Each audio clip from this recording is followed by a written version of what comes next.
Boa noite, meu nome é Emanuele Patriota. Eu estou aqui junto com o meu grupo para a gente poder apresentar o nosso projeto, que fala sobre o controle de acesso em áreas restritas, por forma de interface facial, né, reconhecimento facial. Dentro desse projeto, a gente tem uma pauta a ser seguida. O primeiro tópico é a introdução, onde a gente mostra para o público-alvo qual é basicamente o objetivo desse trabalho. Logo depois, a gente fala dos objetivos, tanto de forma geral como de forma específica, citando alguns deles. A justificativa desse trabalho, basicamente, por que a gente está fazendo esse trabalho, qual é o motivo, os ganhos, enfim.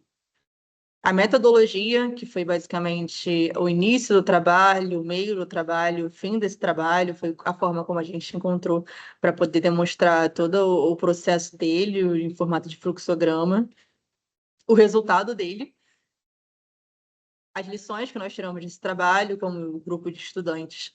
A gente aprendeu inúmeras ferramentas novas e as referências bibliográficas, que foi de onde a gente tirou todo esse conteúdo.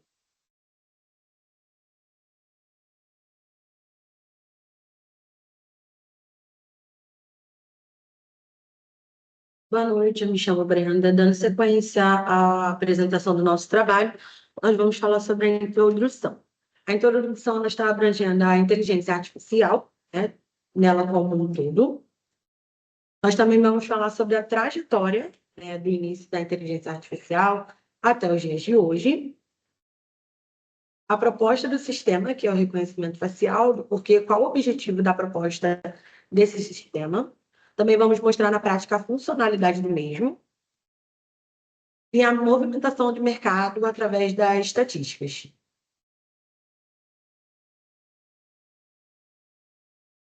Boa noite, me chamo Juan. Eu venho aqui demonstrar, cara, em relação ao gráfico, essa tabela, a gente vem ver o desenvolvimento financeiro no mercado, inicialmente está em 2010, onde vem sendo muito utilizado em áreas comerciais, empresas, academias, em todo local onde tem o controle de pessoas, para ter esse regulamento assim, da entrada e saída de cada indivíduo. Então, a gente pode ver esse desenvolvimento financeiro em relação a 2010 a 2017, durante 7 anos, foi de 18,25 bilhões de reais. Daí em diante, viu que o reconhecimento facial utilizado em áreas onde tem um grande controle de pessoas foi tão proveitoso que começou o desenvolvimento dele em outras empresas e outros comércios. Até então, de 2017 a 2025, a gente pode observar que esse desempenho foi tão bom que de 2017, de 18 bilhões para 2025, houve um acréscimo de quase 15 bilhões de reais, de 2017 para 2025, especificando bem.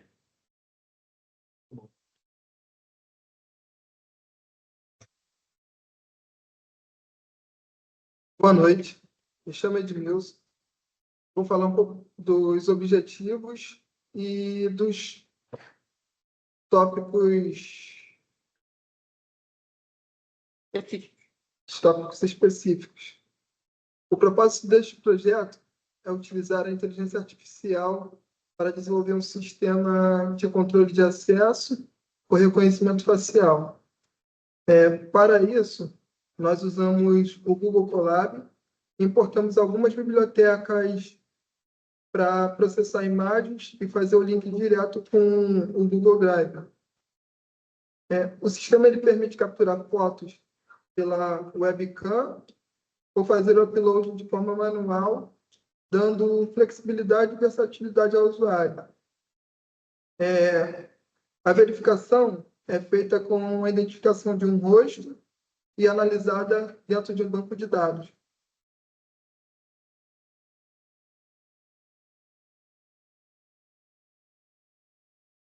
Boa noite, meu nome é Daniel, vou falar sobre os justificativos do projeto.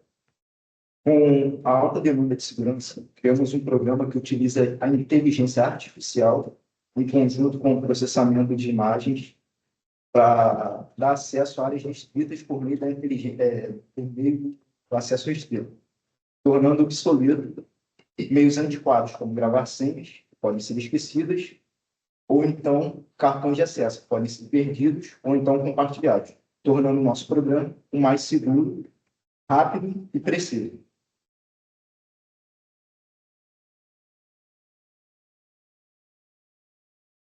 Boa noite, me chamo Gustavo Henrique. Dando sequência, vou falar da metodologia. Nesse projeto, seguimos uma metodologia simples e prática. Nós começamos com o básico de Python e o uso do Google Colab. Depois nós passamos para a programação e demos início do projeto. Na segunda etapa, definimos os objetivos, a justificativa, os cronogramas e os custos. Por fim, fizemos a execução do programa e analisamos os resultados e registramos lições aprendidas.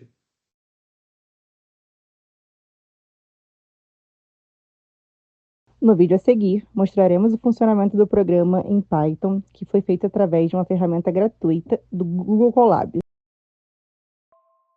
O primeiro bloco, PyPistol, DepFace, OpenCV, Python Headless, tem como função a instalação de duas bibliotecas que são essenciais para o desenvolvimento do programa, por meio de inteligência artificial para o reconhecimento facial.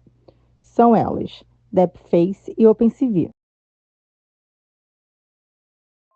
Ao iniciarmos este comando, ele roda o pipe install conforme encontra-se na tela no momento. Deixamos o programa já preparado, pois às vezes a instalação demora um certo tempo.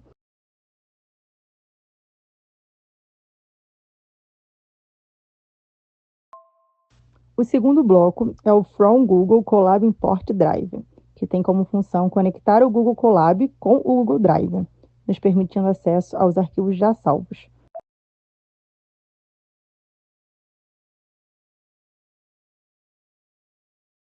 O próximo bloco, que seria o terceiro, ele utiliza o comando from pil import imagem. A principal função dele é localizar e percorrer as pastas que estão salvas das imagens. Em seguida, ele converte as imagens para o formato JPEG, que é mais leve e amplamente compatível. Depois da conversão, as imagens são salvas automaticamente no ambiente do Google Drive, garantindo que todas as imagens fiquem organizadas, padronizadas no mesmo formato. Falaremos agora do bloco 4. Este bloco tem o nome de From IPython Display Import. O objetivo desse bloco é permitir o acesso e também a ativação à webcam. Dessa forma, ele possibilita a captura de imagens ou vídeos diretamente para um notebook, por exemplo. No bloco 5, chamado From IPython Display Import Imagem, após a gente ter a liberação da webcam de acesso para poder fazer a leitura facial, conforme falamos no bloco anterior, após essa liberação, a gente consegue escolher, no caso, o usuário que está utilizando consegue ter a opção de ou tirar uma foto naquele momento ou importar uma imagem que já existe. No campo digitado na tela, digitamos webcam e após a caixa de diálogo que aparece, clicamos em aceitar. Esta caixa basicamente seria um erro do programa. Para que ele tenha acesso à câmera, é necessário que esse processo seja realizado pelo menos 2 vezes. No caso, a primeira parte da digitação de webcam. Na segunda vez, irá aparecer diretamente a câmera, conforme mostrado nesse momento. Após a imagem estar nítida e em boas condições, tanto de claridade como acessórios e coisas do tipo, a gente captura essa imagem para poder salvar na nossa base. Na sequência, o próximo comando, que se chama From DepFace Import, é o 6º bloco. E a função dele é basicamente a identificação do rosto, a identificação da face na qual acabamos de capturar.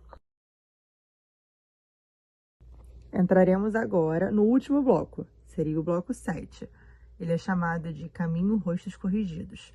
Basicamente, esse bloco ele tem a função de comparar as imagens que já foram salvas anteriormente no Drive, conforme tudo que a gente já explicou na parte anterior do trabalho.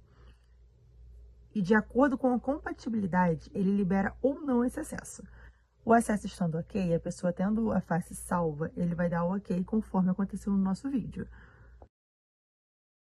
E dessa forma a gente demonstra a eficácia do trabalho, a gente garante uma maior segurança para lugares que têm uma rotatividade grande de pessoas e a gente, dessa forma, espera que todos possam entender o objetivo do trabalho.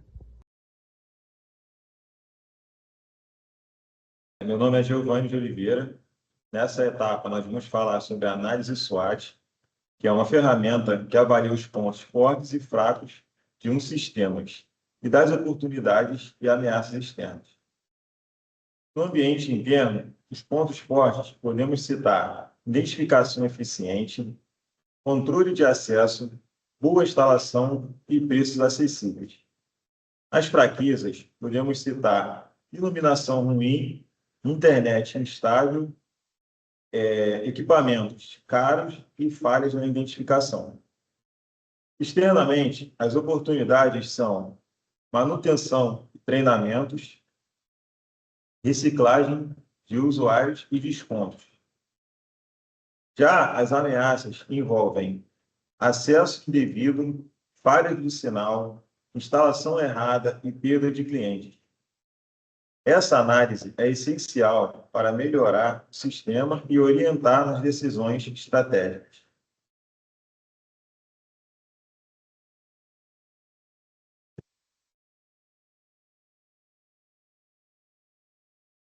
Boa noite. Eu me chamo Jorge Ozeda. Venho falar sobre o aprendizado que tivemos através desse curso. Iniciamos conhecendo a linguagem de programação Python e seus ambientes, editor de códigos, ferramentas de gerenciamento. Aprendemos também a real finalidade do ChatGPT dentro da programação. Conhecemos a plataforma online Colab para escrever e executar códigos de Python diretamente no navegador. E depois que conhecemos essas ferramentas, fomos capazes de identificar e solucionar os erros em projetos de autorias de outras autorias, né? E, por fim, conseguimos desenvolver o nosso próprio projeto.